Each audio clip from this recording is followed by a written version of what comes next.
किसी बड़े आंदोलन की तैयारी में है धनगर समाज। जाति प्रमाण पत्र की मांग को लेकर धनगर समाज का धरना 226वें दिन भी जारी रहा। इतने दिन बीतने के बावजूद शासन प्रशासन द्वारा इनकी सुध न लिए जाने पर धनगर समाज के लोग अब किसी बड़े आंदोलन की तैयारी में लग रहे हैं। न्यायालय के आदेश के बावजूद न्याय न मिलने पर समाज के लोग खासे आक्रोशित हैं। धनगर समाज विकास समिति के बैनर तले धनगर जाति प्रमाण पत्र की मांग को लेकर कचहरी स्थित वट वृक्ष के नीचे धनगर समाज का धरना 226वें दिन भी जारी रहा। इस दौरान भाजपा समेत विभिन्न दलों के नेता और अधिकारी पूर्व में उनको आश्वासन दे चुके हैं, लेकिन पिछले 226 दिनों में दिए गए सभी आश्वासन अभी तक कोरे ही साबित हुए हैं, जिससे धनगर समाज के लोगों में भारी आक्रोश व्याप्त है। लेकिन फिर भी अपनी जिद के धनी धनगर समाज के पदाधिकारी और नेता कपकपाती सर्दी व तपतपाती धूप में भी अपना धरना प्रदर्शन लगातार जारी रखे हुए हैं। लेकिन लगता है कि न्यायालय के आदेश के बावजूद भी शासन प्रशासन द्वारा सुनवाई न किए जाने पर धनगर समाज के लोग अब किसी बड़े आंदोलन की तैयारियों में हैं। आज 226वां दिन है, लेकिन देख रहे हैं कि कोई सुनवाई नहीं की जा रही प्रशासन द्वारा। मक्कार और बेईमानों की सरकार है, लूट फरोश वालों की सरकार है, झूठे लोगों की सरकार है। कमजोर को कमजोर करना, ताकतवर को ताकतवर बनाना, ये इनकी मानसिकता है। धनगर समाज विकास समिति जिस दृढ़ संकल्प को लेकर के यहाँ धरने पे बैठी है, उसको पूरा करके हटेगी।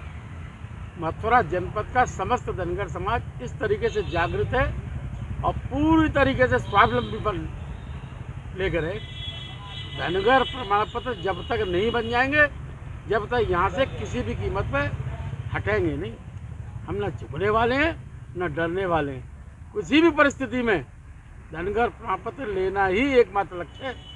अभी तो हल्के फुल्के आंदोलन किए, आपके चैनल के माध्यम से साफ शब्दों में बताना चाहते हैं कि यहाँ से आगे धनगर समाज विकास समिति के बैनर तले धरना स्थल से बहुत उच्च स्तर की क्रांति होने वाली है। तो क्या प्रशासन की तरफ से कोई पहल, कोई अधिकारी कोई आया हो? पहल वार्ता चलती रहती है। आपका प्रमाण पत्र जल्दी बनेगा। आप जेन्युइन मांग पे बैठे हैं, ये मानते हैं आपकी मांग न्यायोचित है, आप जेन्युइन मांग कर रहे हैं, आपका प्रमाण पत्र जल्दी बनेगा। हम प्रयासरत हैं। अब बीच में चुनाव आ गए, चुनाव खत्म हो गए, हम बैठे हैं। अब हमने तय कर लिया है इन निकम्मे और नाकारा अधिकारियों की और प्रदेश और देश में बैठी सरकार की चूल्हे हिला देंगे हम। मथुरा से और लखनऊ तक और मथुरा से दिल्ली तक धनगर मूवमेंट करेगा। तैयारी है?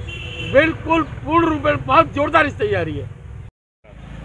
सर देखिए, ये दुर्भाग्य है इस देश का कि ऐसे नकारा निकम्मे लोग ऐसी कुर्सियों पे बैठे हैं।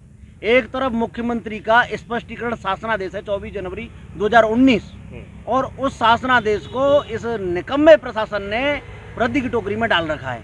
एक तरफ लोकसभा हाथरस से हेमबाबू धनगर सुरक्षित सीट पे चुनाव लड़ते हैं, हार जाते हैं। दूसरी तरफ आगरा से लोकसभा चुनाव एसपी सिंह बघेल लड़ते हैं भाजपा से और भारी अच्छी संख्या में उनकी जीत होती है। अब ये भाजपा की सरकार में एक तरफ धनगर प्रमाण पत्र देके रसूखदारों को धनगर प्रमाण पत्र दे दिए जाते हैं और वो लोकसभा का चुनाव भी जीत जाते हैं। दूसरी तरफ वहीं 226 दिन से मथुरा का धनगर समाज रोड पे है और कोई सुनवाई यहाँ नहीं हो रही है। ये दोगला चरित्र शासन प्रशासन का और सरकार का भी है। इसके खिलाफ धनगर समाज ने अभी लोकसभा जो पिछला चुनाव हुआ है, इसमें पूरे प्रदेश में भाजपा के खिलाफ वोट किया है और आप देख रहे हैं कि सीटें आधी रह गई हैं भाजपा की। और अगर यही प्रक्रिया इनकी चलती रही, यही मानसिकता रही, तो 2027 में इनको यहाँ से सफाया कर देंगे और सफाया करके ही धनगर समाज दम लेगा। Mathura neuro super speciality hospital emergency सेवा 24 घंटे उपलब्ध। अब आपको नहीं जाना पड़ेगा अपनी गंभीर बीमारियों के इलाज के लिए दिल्ली एनसीआर के महंगे अस्पतालों में, क्योंकि अब आपके मथुरा शहर में उपलब्ध मथुरा शहर के सबसे अनुभवी neuro surgeon doctor Praveen Kumar, doctor Rajat Arora. Mathura neuro super speciality hospital, Radhika Vihar, NH2 near Mandi Chauraha, Mathura.